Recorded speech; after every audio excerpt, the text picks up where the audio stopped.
Hey guys, it's Daniel with Beauty Snakes. Now this week I want to talk to you about problem feeders.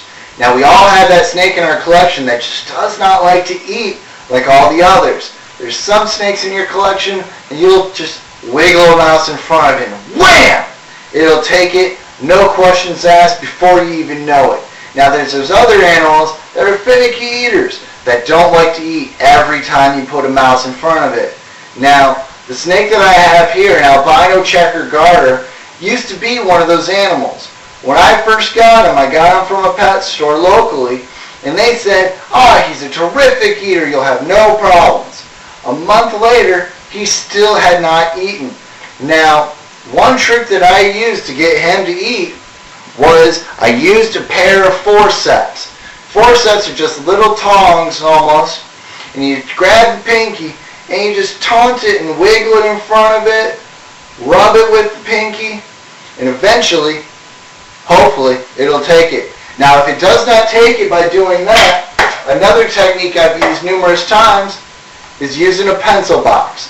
Now, what you do is you take the animal, put it in the pencil box, just like so, and there you have it. The animal is stuck in the pencil box and cannot get out.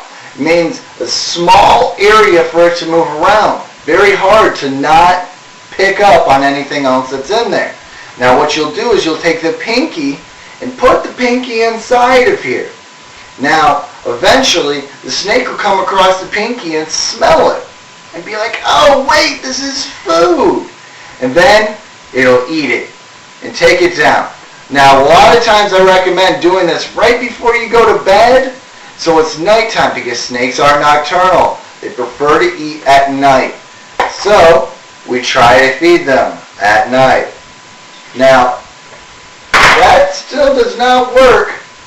Well, if he starts to lose a lot of weight and is not looking healthy anymore, you can do a couple different things. You can bring him to your local veterinarian, or you could get a pinky pump or try to force feed.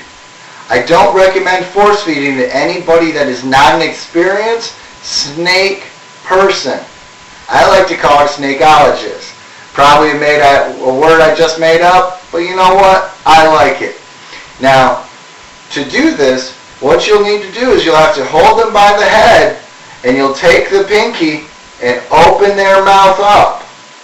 Now, it's not something you should really work on, but as you see, his mouth opens up, and then you insert the pinky into his mouth.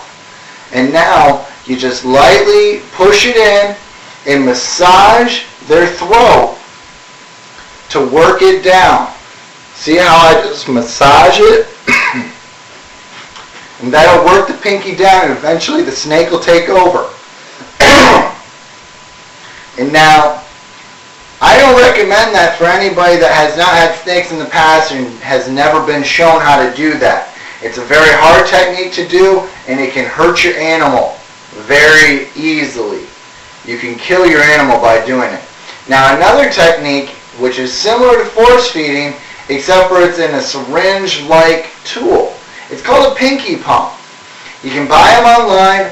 If you're having a problem feeding with your animal and you think that you need help with that, go ahead, purchase a pinky pump. It's a lot safer than regular force feeding and a lot easier to not hurt your animal.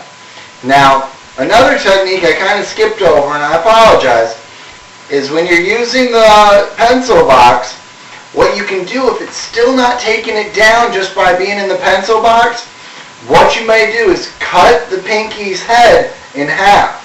And then it'll be able to smell the brains and the blood and everything else of the pinky, and a lot easier to digest and be like, that's my food. Now if you have any more questions, comments, or concerns that you have about problem feeding snakes, just shoot me a comment or email me at beautysnakes@yahoo.com. You guys have a great day. Look forward to seeing you again. And if you have any ideas for my next video, just leave it at the bottom of the page and I'll try to get it into my next video. Have a good one.